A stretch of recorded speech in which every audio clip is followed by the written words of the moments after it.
atvežė sunkią artileriją. Va, sunkioji artilerija. Pradėjo daina skambėti ir aš prisiminiau, mažą paslaptį pasakysiu, pirmoji mergina, kurią aš pasakiau, kad ją myliu prie vartelių, prie gonkų, buvo iš Marijampolės, iš Šulskų. Ir aš nežinau, kaip būtų susiklostęs mūsų gyvenimas, bet tai liko tuo, kas niekad nedings, galbūt ir jai, ir man, ir pačiam kraštui Marijampolės.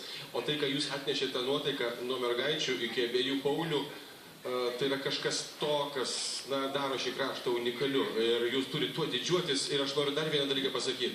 Tai yra tikrai, kai kurie jau kaip žiesti puodai, kaip Paulius, kaip kitas Paulius, mergino dar tik molis, bet tą molį kūrybinį kažkas kasa ir iš jų kažką lipdo. Ir tai yra žmogus, kuris turi pravardę Lapė.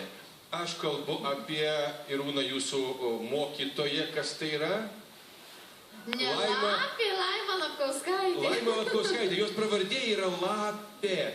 Ir su tokia Lapė aš manau, kad kol kas viskas kyla į viršų. Marijampolė jūs, tiesiog dieviškai gerai. Aleliuja. Aleliuja, Arūnai. Asta. Labai sunku kalbėti, kas matėsi, kad tai buvo estetiška, gražu, skoninga, beprotiškai muzikalu. Visada žaviuosi, kai nedainuoja unisonų. Tai yra taip gražu ir užkabino pačias, kad sako, siela. Kas tai yra siela? Tai yra neapčiuopiama. Ačiū Irūna, ačiū Marijampoliai. Jūs dainavot meilė tai kančia. Tikriausiai jūs girdit, kad kas čia ta Marijampoliai, provincija, o jūs tokią meilę čia atnešė. Ačiū jums. Buvo nuostabus pasirodymas, kai pasirodė 2 Pauliai, tai komisija, žinokit, buvo tikrai knockdown'e. Ir kai pasirodė mažasis angeliukas, kuris ir užbaigė šį kūrinį, tai buvo kontrolinis šūvis ir galiausiai visi komisijos nariai atsidūrė knockout'e. Angeliuk, kuo tu vardu? Marija. Marija, dar ir vardas. Marija, sveikiname.